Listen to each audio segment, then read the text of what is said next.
Baik, Assalamualaikum warahmatullahi wabarakatuh. Perkenalkan kami dari kelompok 5 yang beranggotakan. Yang pertama ada Rani Solastri dengan NPM terakhir 038. Yang kedua ada Ira Dian Melawati, NPM terakhir 044. Yang ketiga ada Resti Dwi Oktaviani, NPM terakhir 051. Yang keempat ada Ayumna Alif Lumeksi, NPM terakhir 060. Yang kelima ada Ani Rufaida dengan NPM terakhir 070 dan yang terakhir ada Yanuar Lisnadiawati dengan NPM terakhir 072.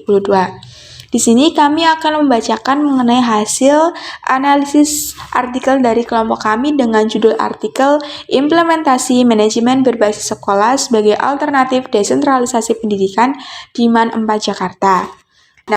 Nah, untuk poin-poinnya sendiri, yang pertama ada pendahuluan, yang kedua ada metodologi, waktu, dan tempat penelitian, yang ketiga ada pembahasan dan analisis kritis implementasi MBS di MAN 4 Jakarta, dan yang terakhir ada kesimpulan. Baik, yang pertama mengenai pendahuluan. Dalam konteks pengelolaan sekolah negeri, desentralisasi kekuasaan dan kewenangan terjadi di tingkat satuan pendidikan bertujuan untuk memberdayakan para pemangku kepentingan sekolah dalam pengambilan keputusan, sebagaimana dahulu menjadi kewenangan pemerintah pusat. Penerapan MBS atau manajemen berbasis sekolah dapat membantu sekolah untuk meningkatkan kualitas pendidikan, memberikan pengajaran dan pembelajaran yang lebih sehat, dan juga meningkatkan hasil belajar siswa. Nah, diketahui bahwa Indonesia merupakan salah satu dari negara yang memiliki kekuatan sentralisasi tertinggi di dunia. Apabila dilihat dari konteks dunia pendidikan, dapat diartikan bahwa kepala sekolah, guru, dan komite atau orang tua belum memiliki banyak kelonggaran mengelola dan mengambil keputusan secara mandiri. Kebijakan penyelenggaraan pendidikan lebih banyak diputuskan di tingkat pusat daripada di tingkat satuan pendidikan. Jadi sekolah hanya menerima apa adanya. Nah, penerapan MBS ini sebenarnya bukan sebuah upaya yang mudah karena berimplikasi berbagai isu kebijakan dan juga melibatkan banyak kewenangan dalam pengambilan keputusan serta tanggung jawab dan akuntabilitas atas konsekuensi keputusan yang diambil. Maka, dalam penelitian ini, peneliti akan meneliti manajemen MAN 4 Jakarta berdasarkan konsep MBS, di mana MBS dijadikan sebagai ukuran dalam menilai keberlangsungan manajemen dalam mengelola madrasah tersebut. Ada 7 masalah yang teridentifikasi sebagai bagian dari komponen MBS, yaitu yang pertama ada manajemen kurikulum dan program pengajaran, yang kedua ada manajemen tenaga pendidikan, yang ketiga ada manajemen kesiswaan, yang keempat ada manajemen keuangan dan pembiayaan, yang kelima ada manajemen sarana dan prasarana, yang keenam ada manajemen hubungan sekolah dan masyarakat, dan yang terakhir ada manajemen layanan khusus. Lalu yang selanjutnya, yang kedua ada metodologi, waktu, dan tempat penelitian. Metodologi. Dalam penelitian tersebut bahwa termasuk penelitian deskriptif evaluatif. Dalam penelitiannya, semua informasi yang didapat itu berasal dari observasi, wawancara, dan dokumen yang dideskripsikan dalam bentuk narasi tulisan sebagai bentuk temuan di lapangan. Kemudian subjek penelitiannya ini menggunakan purposive sampling. Nah, pada penelitian tersebut itu menggunakan manajemen berbasis sekolah sebagai barometernya dalam menilai manajemen di Madrasah Aliyah Negeri 4 Jakarta Selatan. Nah, selain subjek penelitian bahwa yang teknik purposive sampling atau penentuan informan ditetapkan secara sengaja atas dasar kriteria atau pertimbangan tertentu, itu pemilihan informan itu berdasarkan pada kriteria dengan urutan. Yang pertama ada Kepala Madrasah Aliyah Negeri Jakarta Selatan, yaitu Bapak Ismail. Lalu yang kedua ada para wakil kepala sekolah yang sejumlah 6 orang dari bidang kurikulum, bidang kesiswaan, bidang sarana dan prasarana, bidang humas, bidang pengembangan mutu, dan wakil asrama. Kemudian ada waktu dan tempat penelitian. Penelitian yang dilakukan itu dilakukan pada September tahun 2017 sampai dengan bulan April tahun 2018 bertepatan dengan kegiatan observasi lapangan Diklat Teknis Substantif, penguatan kepala madrasah PUKS Diklat Tenaga Teknis Pendidikan dan Keagamaan yang bertempat di MAN 4 Jakarta Selatan, Jalan Ciputat Raya, RT 5, RW 8, Pondok Pinang, Kebayoran Lama, Jakarta Selatan, yaitu Jakarta 12310. Selanjutnya yang ketiga ada pembahasan dan analisis. Pembahasan dan analisis kritis. Yang pertama ada visi dan misi sekolah. Hasil wawancara dan pencermatan dokumen di MAN 4 Jakarta menunjukkan bahwa penyusunan rencana kegiatan dan anggaran madrasah atau RKAM pada tahun 2018 telah disusun melalui mekanisme yang baik. Hasil evaluasi diri madrasah yang merekomendasikan beberapa program urgent telah ditindaklanjuti dalam bentuk kegiatan dan alokasi anggaran. MAN 4 Jakarta Selatan memiliki visi terwujudnya pendidikan Islami unggul dalam prestasi. Yang kedua ada analisis manajemen kurikulum pembelajaran. Melalui hasil pengecekan dokumen 1, 2, dan 3 KTSP MAN 4 Jakarta yang telah disusun dalam konteks perencanaan kurikulum MTS Negeri 20 Jakarta setiap tahunnya telah melakukan berbagai upaya agar kurikulum dan muatannya benar-benar sesuai dengan apa yang diharapkan. Sementara pada pelaksanaan kurikulum telah berjalan sesuai dengan regulasi terbaru, yaitu Kurikulum Tingkat Satuan Pendidikan atau KTSP yang mengacu kepada kurikulum 2013. Namun, penilaian pembelajaran masih menitik beratkan pada asesmen as learning, belum asesmen for learning sebagaimana tuntutan kurikulum 2013. Oleh karena itu, MAN 4 Jakarta melakukan supervisi kurikulum yang mana dalam pelaksanaannya dilakukan oleh pihak pemerintah, seperti pengawas sekolah pada madrasah yang berasal dari kantor wilayah Kementerian Agama wilayah Jakarta Selatan dan juga Kepala MAN 4 Jakarta. Kemudian ada analisis manajemen tenaga pendidik. Manajemen tenaga pendidik atau guru di MAN 4 telah berjalan cukup baik. Untuk beberapa persoalan yang bersifat eksternal, seperti adanya intervensi kebijakan dalam penempatan guru dari Kementerian Agama memang diperlukan, dikarenakan sebagian besar guru MAN 4 berstatus PNS.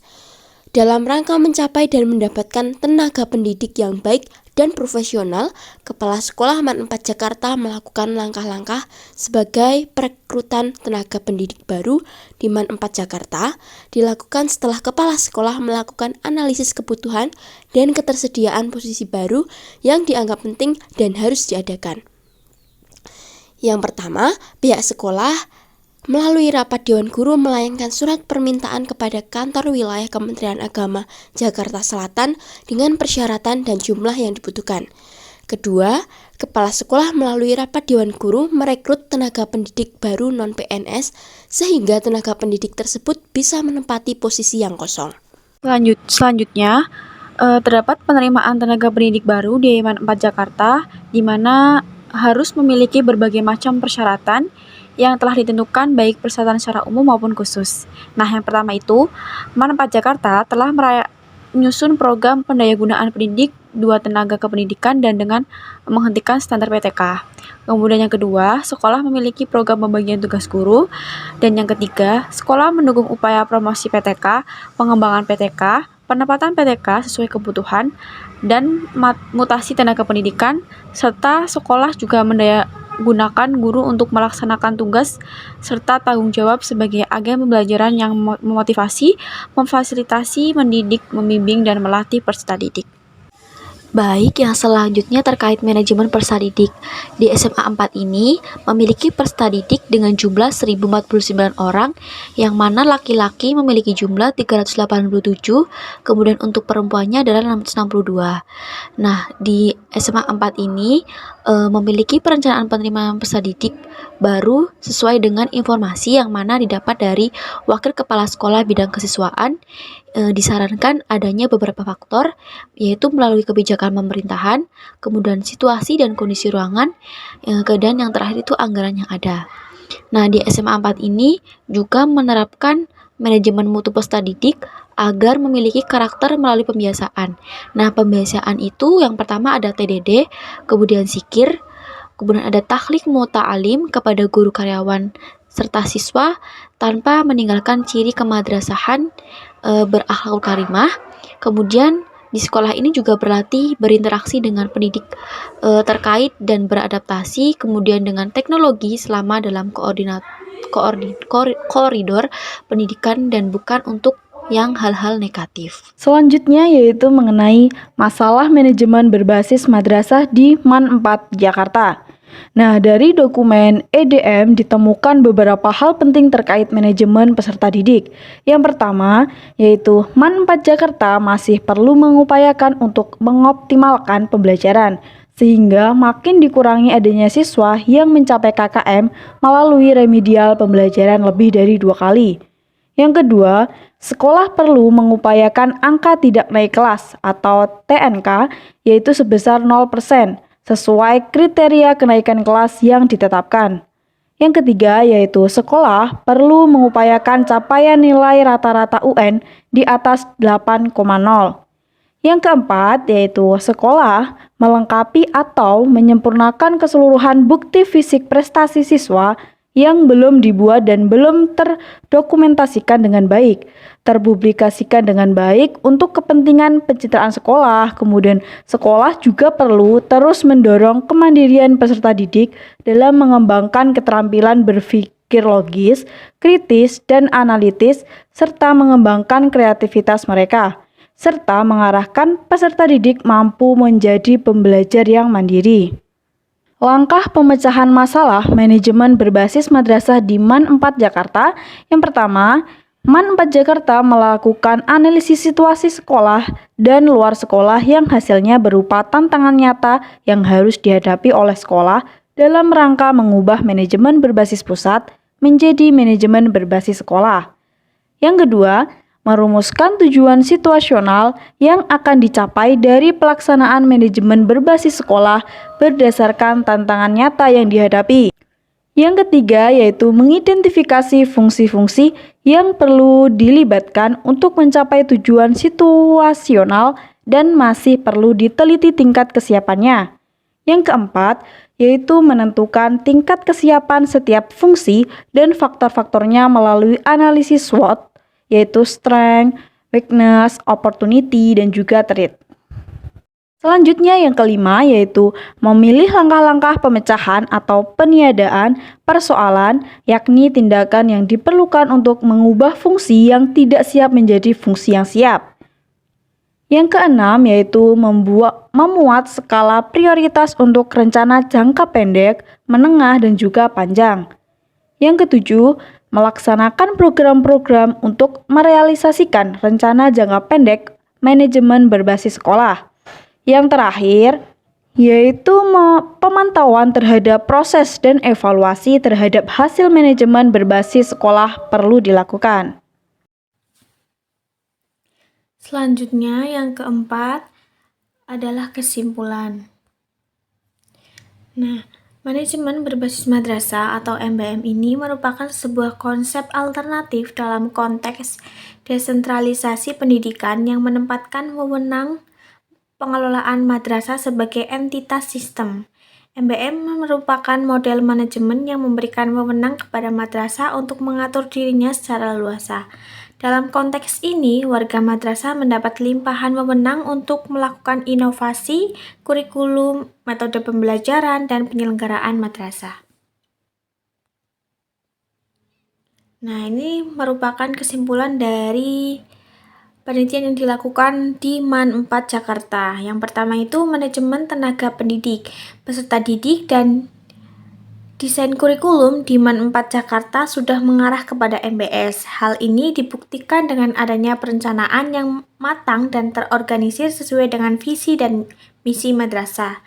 Yang kedua, dalam manajemen tenaga pendidik sering terjadi miskomunikasi antara pemerintah pusat atau Kanwil Kemenag dengan pihak madrasah dalam penempatan dan perekrutan guru.